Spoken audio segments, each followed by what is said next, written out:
سلام خدمت شما بینندگان عزیز، شما را خوش آمدید میگم به برنامه امروز ما.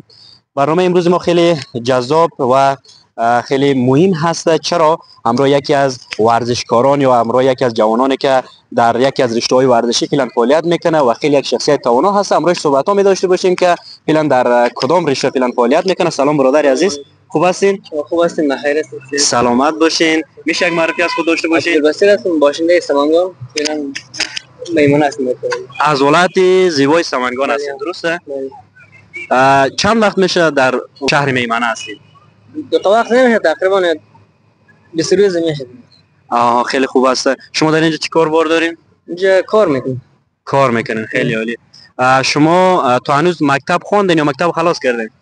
ولی اقتصاد ضعیف نشد دیگه. نشد که مکتب ادامه بدین، خیلی خوب است. فکر کنم در یک از رشته‌های ورزشی هم فعالیت میکنین. بله، رشته پارکور ژیمناستیک. پارکور ژیمناستیک خیلی عالی است، ماشاءالله. دیگه میخوایم یک چند حرکت از خود داشته باشیم اگر مشتاق باشیم. صحیح مشکل نداره. خوب است، یک چند حرکت میبینیم.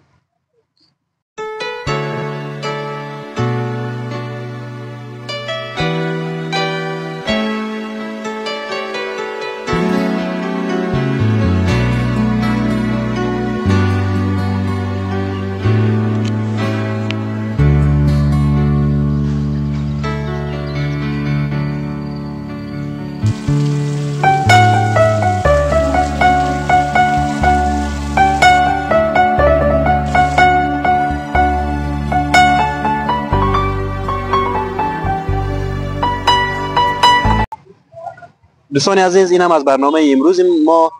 ویدیوی ما را تماشا بکنید و همچنان صفحه ما را سابسکرایب داشته باشین، چرا که ویدیوی بعدی که ما نشر میکنیم بتونین که ویدیوی بعدی ما را هم ببینید.